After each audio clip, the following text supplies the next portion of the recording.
विद्यार्थियों का हार्दिक अभिनंदन और स्वागत। हमने पिछली बार देखा था कि किस प्रकार से नाजी पार्टी जो होती है वो जर्मनी के अंदर जो है बहुमत जो है प्राप्त कर लेती है और एक प्रभावशाली बड़ा दल जो है बनकर वो उभरती है। अब आज जो हम पढ़ेंगे वो है लोकतंत्र का ध्वंस, किस प्रकार से जो है लोकतंत्र का ध्वंस होता है।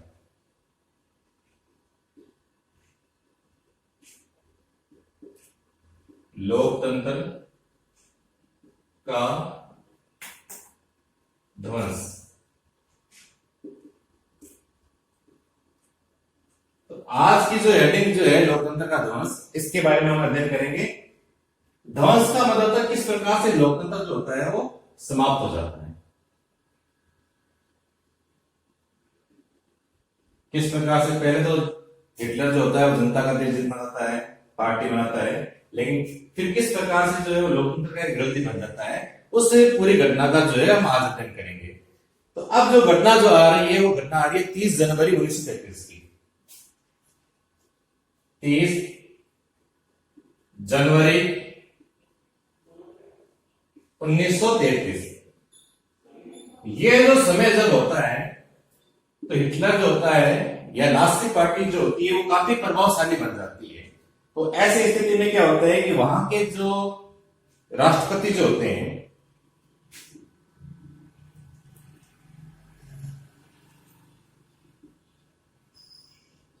जिनका नाम होता है हिंडनबर्ग,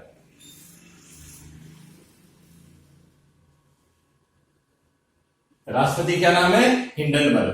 और ये हिंडनबर्ग जो होते हैं ये न्योता देते हैं, किसको देते हैं? हिटलर को, कि आप जो है चांसलर बन जाए। तो चांसलर बनने के लिए जो है हिटलर को जो है न्योता दिया जाता है। और चांसलर जो होता है जैसे प्रधानमंत्री की तरह पद होता है, सारे कार्य जो है चांसलर के द्वारा किया जाता है, काफी शक्तिशाली पद होता है। शासन के अंदर जो है क्या होता है? काफी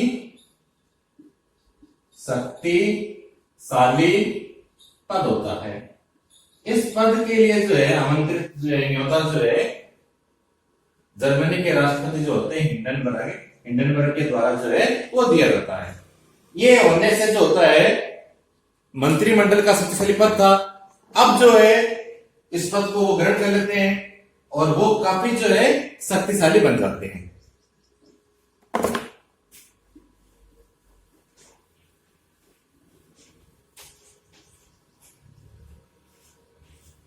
जैसे ही वो इस पद को ग्रहण करते हैं उसके बाद सत्ता हासिल करने के बाद जो है क्या करते हैं वो जान लीजिए।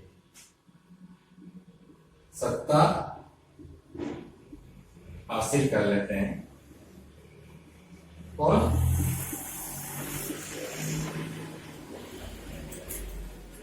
अब ये क्या करते हैं कि लोकतांत्रिक जो शासन व्यवस्था है या संरचना जो है उसको जो है और संस्थाओं को ये भंग करना शुरू कर देते हैं।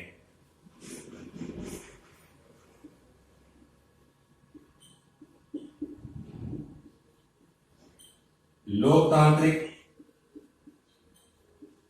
शासन की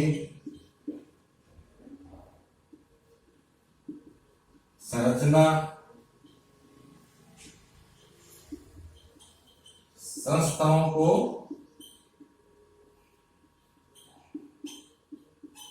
भंग इनको समाप्त करना जो है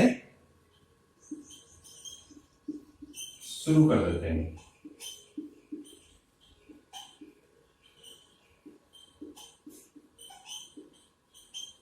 तो दोबारा ध्यान दीजिए, लोकतांत्रिक शासन की जो संरचना जो थी, संस्थाएं जो थी, इनको भंग करना शुरू कर देते हैं। कौन करते हैं? हिटलर। जैसे ही वो सत्ता हासिल कर लेते हैं, उनको ये चांसलर का पद जो है मिल जाता है, उसके बाद जो है इस प्रकार की घटनाएं जो है करना शुरू कर देते हैं। अब जो है ये क्या चाहते हैं कि इनके विरोधी जो है, हिटलर क्या चाहता है कि इनके जितने भी विरोधी जो है उनको किस प्रकार से हटाया जाए। तो इसके लिए एक प्रकार की इनकी जो पार्टी जो होती है नाजी पार्टी, वो क्या करते हैं, वहां की जो संसद जो होती है जिसका नाम था राइक्सटाग, उस संसद के अंदर जो आग लगा देते हैं। और आग लगा देने के बाद में जो है जो अपने विरोधी लोग जो होते हैं उनको उस केस के अंदर फंसाते हैं और उनको मारने का प्रयास जो है वो करते हैं। हम आगे घटना के अंदर हम देखेंगे। अब फरवरी के अंदर क्या होता है ध्यान दीजिए।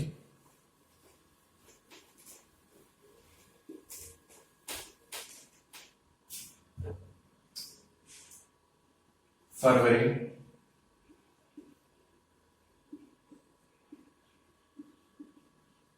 रहस्यमय ढंग से जो है वहां की जो संसद होती वहां पर आग लग जाती है।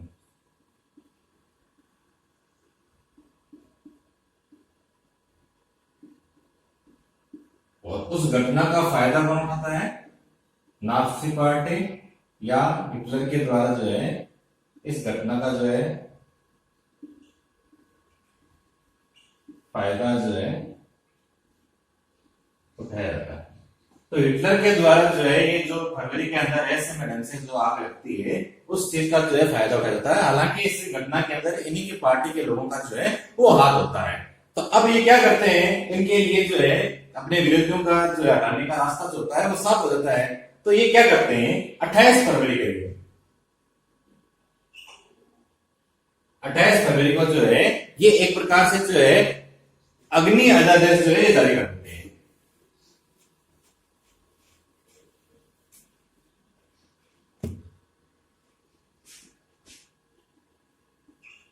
अग्नि अध्यादेश जो है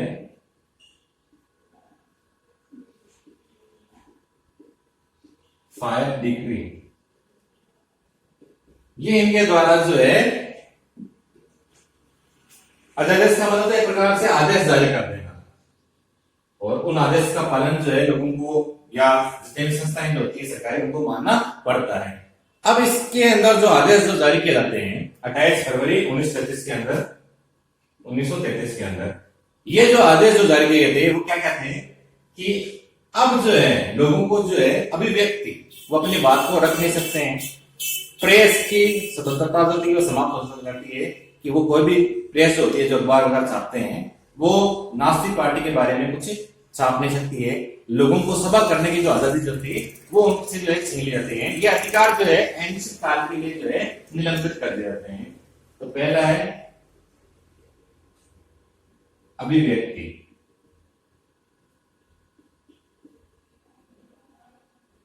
तो अभिव्यक्ति की जो स्वतंत्रता जो थी वो समाप्त कर दी जाती है।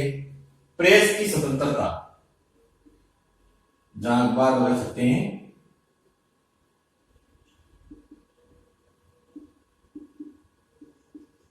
और तीसरे जो है सभा करने की स्वतंत्रता।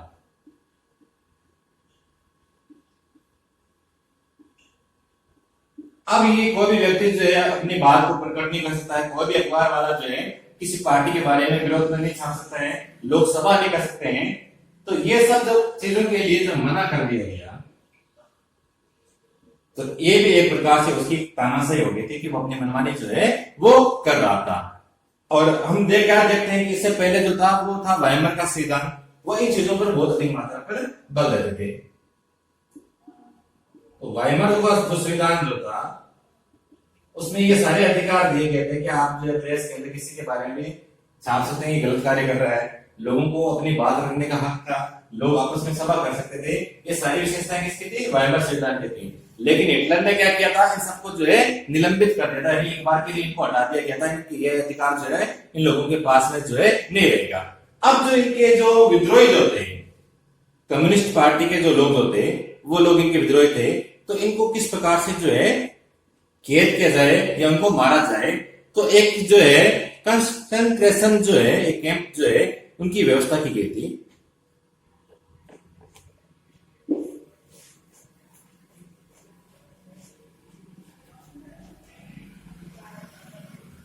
तो ध्यान देंगे कि कंसंट्रेशन जो कैंप जो थे उनके द्वारा जो है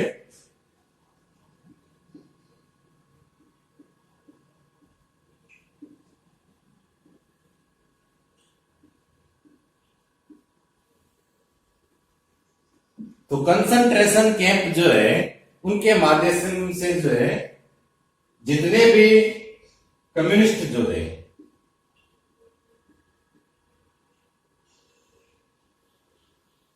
अब कंसंट्रेशन कैंप क्या होते हैं कि बिना किसी कानूनी आधार के जो है लोगों को जो है कैद कर लेते थे या फिर उनको जो है एक साथ लोगों को मारा जाता था। तो ये इस कंसंट्रेशन कैंप के द्वारा जो है कार्य किया जाता था। तो इस प्रकार से अपने विद्रोहियों को जो है सजा देने के लिए जो है कंसंट्रेशन कैंपों की स्थापना जो है हिटलर के द्वारा जो है की गई थी, और इसको दे रहे थे कम्युनिस्ट पार्टी के लोग जो उनके विद्रोही जो थे। इसी प्रकार के 52 जो थे अलग अलग जो लोगों के समूह जो थे उनको भी इसी के द्वारा जो है दमन किया गया था। तो 52 प्रकार के जो थे इसके अंदर अलग अलग प्रकार के लोग जो थे, तो 52 किस्म के लोगों को जो है दमन इसके अंदर किया गया था। तो 52 किस्म के 52 तरह की जो पार्टियां जो अलग अलग प्रकार के जो दल जो थे उन लोगों का दमन जो है उनको हटाना अपने रास्ते से, ये कार्य हिटलर के द्वारा जो है कंसंट्रेशन कैंप के द्वारा किया जाता था। तो बिना किसी कानून के उनको गिरफ्तार कर लेना, उन्हें मारना, इस प्रकार के कार्य जो है हिटलर के द्वारा जो है किए गए थे। अब आगे देखेंगे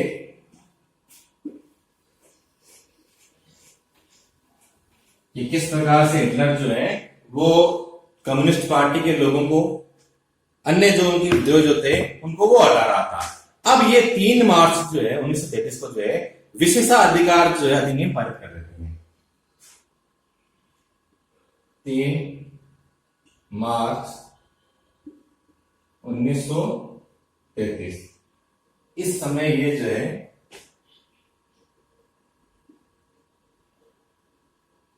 विशेषाधिकार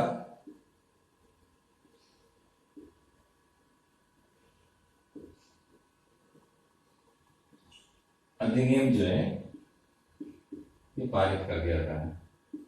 तो विशेषा अधिनियम जो अधिकार जो थे, अधिनियम जो था इसको जो है पारित जो है इनके द्वारा कर दिया जाता है।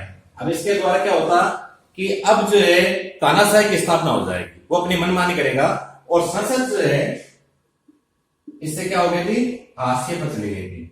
हाशिए का मतलब होता है जैसे हम पढ़ते हैं तो जो लिखते हैं उसके साइड में भाग जो होता है, लाइन जो हम कहते हैं इस प्रकार से किताबों के अंदर हम देख रहे हैं, तो ये वाला भाग जो है इसे हम हाशिए का ध्यान कुछ लिखते नहीं है, यानी किनारे पर जो है कर देता है। तो हाशिए पर जो करने संसद को हाशिए पर कौन करता है, हिटलर करता है। और किसके द्वारा करता है, इस विशेषाधिकार अधिनियम, इस अधिनियम ऐसा बना देता है, पारित कर देता है जिसके द्वारा अब संसद कोई भी कार्य नहीं करेगी, और हिटलर के द्वारा जो है अब अध्यादेश जारी किए जाएंगे।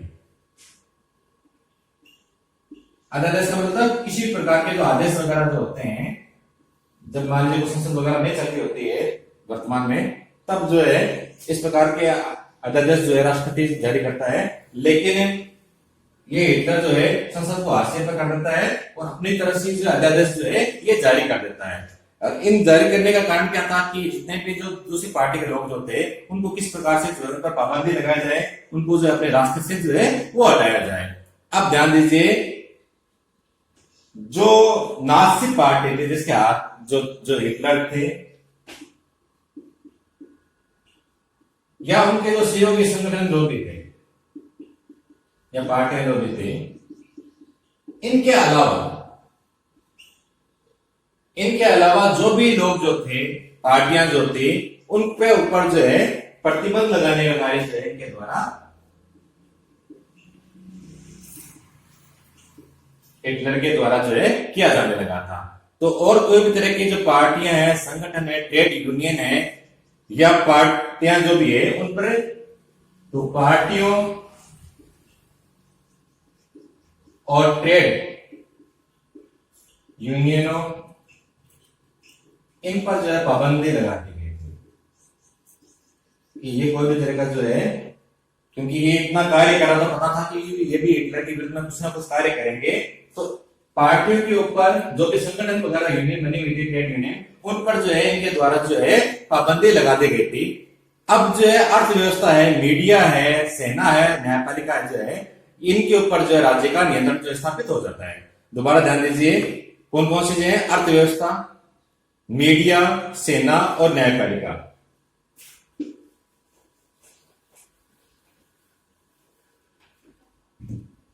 तो अब जो क्या होता है, अर्थ व्यवस्था, मीडिया, सेना, न्यायपालिका,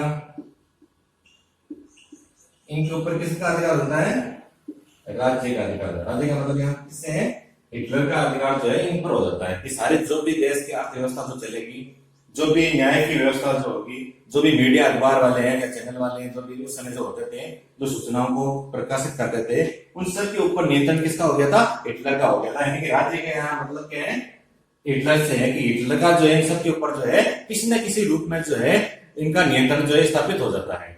तो पूरा नियंत्रण जो है, अब क्या होता है, पूरा जो समाज जो होता है, ये क्यों किया जाता है कि पूरा जो समाज जो है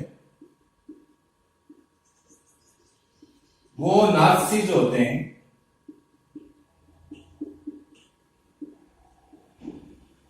नाजियों के हिसाब से जो है नियंत्रित हो सके।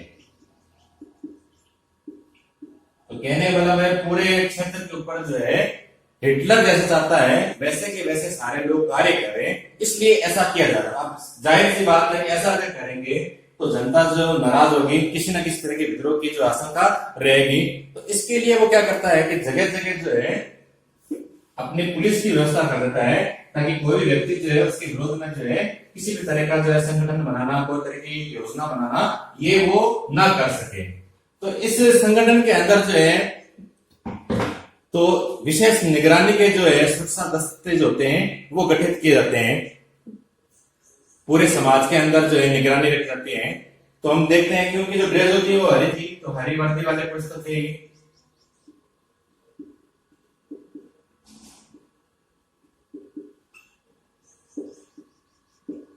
SA ये भी एक तरह की उनकी पुलिस के ही प्रकार थे। गेस्टापो, ये जानने की प्रश्न आ सकता है कि गेस्टापो किसे कहते हैं। तो जर्मनी के अंदर जो